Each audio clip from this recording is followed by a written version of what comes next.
Halo sahabat nonton, siapa nih yang penasaran dengan kelanjutan cerita dari drama Undercover High School? Yuk kita mulai jalur cerita kelanjutan episode 10 ya. Setelah Jaemun menyuruh para guru untuk masuk, Haesung pun mempertanyakan gimana caranya Myungju bisa keluar dan berada di sini. Tapi Myungju tentu saja merahasiakan hal itu kepada Haesung. Myungju malah membahas tentang cerita horor keempat yang tertulis dalam buku catatan milik ayahnya Haesung. Dan sepertinya, Myungju sedikit demi sedikit mengetahui rahasia dari cerita yang tertulis dalam buku catatan itu. Pada akhirnya, Myungju mengejek Haesung dan meminta mereka untuk tidak pernah bertemu lagi dan kemudian pergi dari sana.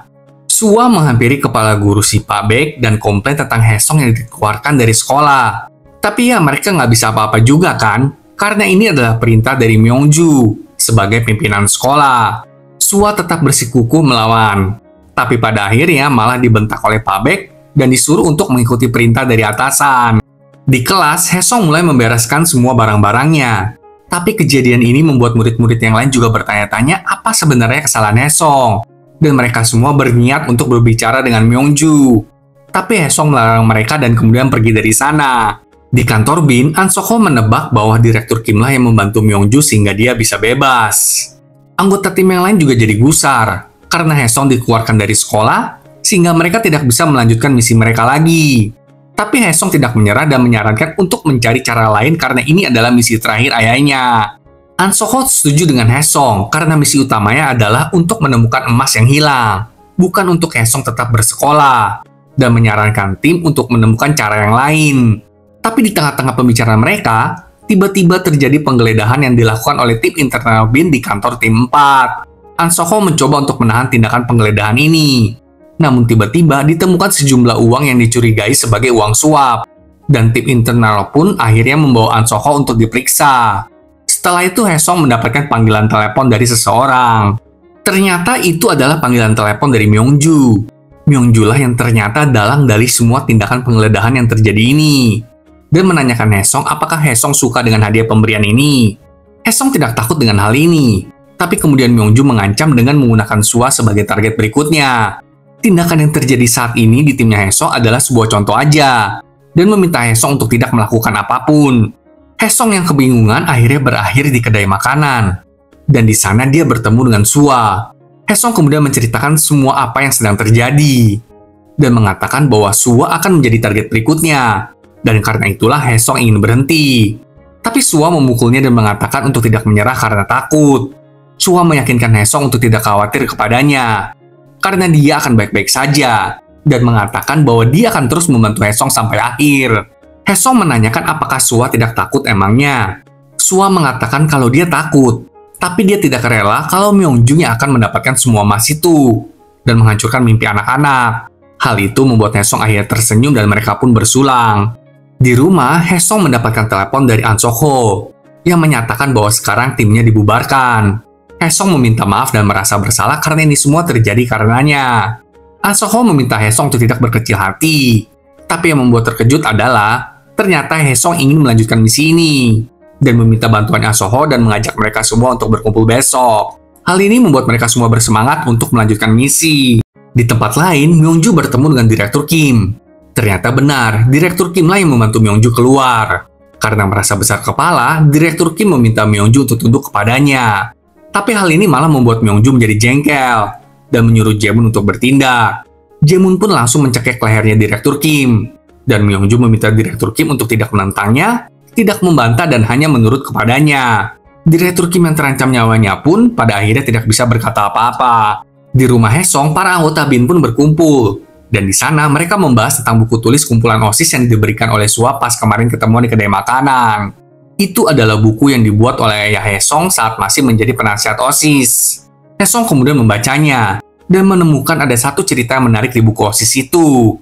Itu ternyata adalah cerita hantu keempat. Cuman yang menariknya adalah, cerita hantu itu ternyata adalah cerita yang ditinggalkan oleh ayahnya Haesung untuk mencegah Myungju mendapatkan emas batangan itu. Haesung mengatakan bahwa kunci untuk menemukan emas batangan itu adalah frasa kata-kata ini. Mereka pun mulai membahas apa arti dari frasa kata-kata itu, dan akhirnya menemukan sesuatu yang bisa menjadi petunjuk untuk cerita keempat ini. Tapi untuk mengetahui hal ini, Haesung perlu kembali ke sekolah. Namun sayangnya, dia kan sudah dikeluarkan. Tapi Haesung hanya tersenyum dan tetap pergi. Ternyata dia pergi ke sekolah dengan menyamar sebagai pengantar makanan. Hal ini membuat Sua terkaget-kaget, yang tersadarkan kalau si pengantar makanan itu adalah Haesong. Sua khawatir kalau Haesong akan ketahuan oleh Myungju, tapi Haesong mengatakan kalau dia harus mengecek sesuatu. Haesong pun kemudian ngecek patung Byungmun dengan dibantu oleh Sua.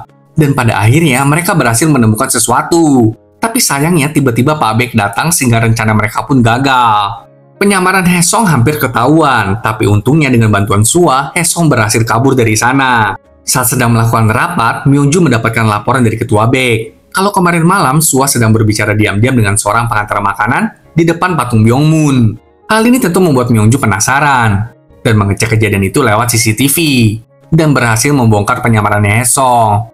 Karena kejadian ini, Myungju memerintahkan Jaemun untuk mengirimkan hadiah kedua.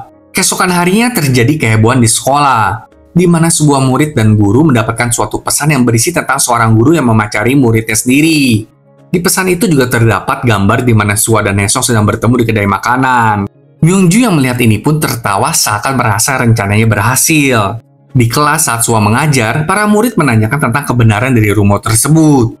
Dan saat itu, Jaemun juga datang untuk membawa Sua bertemu dengan Myungju. Sua menolak karena saat ini dia sedang mengajar. Tapi Jaemun malah mengatakan kalau Sua sudah tidak perlu lagi mengajar di tempat ini, yang menyebabkan para murid kaget kalau Sua sudah dipecat.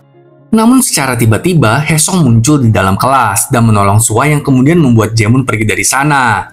Saat itu, Haesong juga membuat pengumuman dan mengatakan bahwa foto yang tersebar itu adalah foto asli, dan kemudian memberitahukan identitasnya yang membuat semua orang di kelas terkaget-kaget. Di sisi lain, Jaemun kemudian melaporkan kejadian ini kepada Myungju yang membuat Myungju kaget. Kembali di kelas, seorang murid bertanya kepada Haesong kenapa dia berbohong soal usianya. Saat Haesong hendak memberitahukan siapa jati diri dia yang sebenarnya, Yujung dan Sua melarangnya, sehingga menyebabkan Haesong harus kembali berbohong. Kocak sih ini alasannya. Saat itu Dongmin juga menanyakan perihal hubungan yang terjadi di antara Sua dan Haesong. Di depan semua murid, Haesong menyatakan perasaannya kalau dia menyukai Sua. Dan hal ini tentu saja membuat seluruh kelas menjadi heboh. Myungju pun akhirnya datang dan mengajak Haesong ngobrol berdua. Di sana, Haesong mengatakan kalau sekarang adalah gilirannya dan meminta Myungju untuk menantikannya. Myungju merasa kesal kenapa kok Haesong bisa kembali bersekolah secepat ini. Jaemun merasa ada informasi yang bocor. Myungju merasa tidak mungkin, karena yang tahu tentang foto-foto itu hanya dia dan Jaemun. Tapi kemudian Myungju berpikir bahwa ada satu kejadian di mana Yena ada masuk ke ruangannya dan melihat tabletnya Myungju. Di tempat lain, Haesong bertemu dengan Yena dan berterima kasih atas bantuannya. Kilas balik kita melihat bahwa Yena menelepon Haesong di pagi hari dan menceritakan tentang Haesong dan Sua. Dan Yena yang membantu Haesong untuk bisa masuk ke dalam sekolah. Kembali ke masa sekarang, Yena menanyakan alasan kenapa Haesong datang ke sekolah. Apakah karena ibunya? Haesong pun tidak menjawab secara langsung dan hanya mengatakan bahwa nanti dia akan memberitahukan alasannya. Di rumah, Myungju menanyakan kepada Yena alasan kenapa Yena membantu Haesong. Hal ini membuat Myungju kesal, dan akhirnya menyuruh Yena untuk belajar ke luar negeri. Myungju juga memerintahkan Jaemun untuk menemukan emas batangan yang tersembunyi, dan kalau perlu menggeledah seluruh gedung utama, karena dia tidak ingin Haesong yang menemukannya terlebih dahulu. Saat sedang berkumpul dengan para anggota BIN di kedainya Sua, Haesong menyarankan kalau mereka harus menemukan emasnya malam ini, karena kalau tidak, Myungju yang akan menemukannya terlebih dahulu. Tapi mereka semua kebingungan gimana cara menemukan emasnya malam ini, karena mereka dihadapkan oleh segala keterbatasan. Haesong menyarankan untuk menyerang langsung sambil tersenyum. Di tempat lain, Myungju mendapatkan pesan SMS perihal patung dadanya yang sudah selesai. Dan hal inilah yang membuatnya terbuka akan teka-teki yang tidak terjawab selama ini. Kembali ke kedainya Sua, ibunya Sua menawarkan bantuan untuk membantu mereka.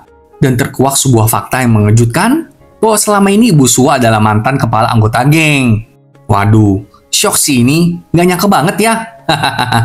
Para anggota BIN pun terkaget-kaget, begitu juga dengan Sua yang baru tahu kebenaran ini. Mereka semua akhirnya pergi untuk menjalankan misi malam ini. Di tempat lain, Myungju menelepon Jaemun dan memberitahukannya perihal emas yang ada di bawah patung dada Byungmun. Saat hendak melihat apa yang ada di patung itu, para anggota geng ibu Sua datang ke sekolah. Dan Jaemun pun menelepon Myungju untuk memintanya langsung datang ke sekolah. Myungju akhirnya sampai di sekolah dan di sana dia bertemu dengan Haesong. Haesong mengatakan kalau Myungju tidak bisa masuk sekolah dengan alasan kalau di sekolah saat ini sedang ada mata-mata dari Korea Utara. Myungju yang tidak percaya segera menelepon Direktur Kim. Tapi untungnya, Mi-jung berhasil mengambil telepon Direktur Kim saat sedang bermain golf. Hal ini berhasil menahan Myungju sementara sehingga dia tidak dapat memasuki sekolah. Haesung berjanji kepada An So-ho bahwa dia akan menemukan emasnya malam ini. Dan kemudian masuk ke dalam hall sekolah dan menjawab semua teka-teki cerita hantu yang ada. Haesung lalu memutar patung dada Byung-moon dan tiba-tiba terbukalah sebuah ruangan yang menuju ke bawah. Haesung memasuki ruangan itu, membuka pintu dan kemudian masuk ke dalam. Namun ternyata emasnya tidak ada di dalam ruangan itu. Hal ini juga dilaporkan kepada An So-ho. Di dalam ruangan itu, Haesung juga menemukan sebuah fakta yang mengejutkan di mana di sana dia menemukan tulang-tulang tengkorak dari ayahnya. Hal ini tentu saja membuat Haesung sedih, karena pada akhirnya dia berhasil menemukan ayahnya yang telah menghilang selama ini. Walaupun hanya tulang belulangnya aja. Wah, jadi kemana nih mas-masnya ya? Apakah dari awal emang nggak ada? Mau tahu gimana kelanjutan ceritanya? Saksikan episode terakhirnya minggu depan ya sahabat nonton. Sampai jumpa.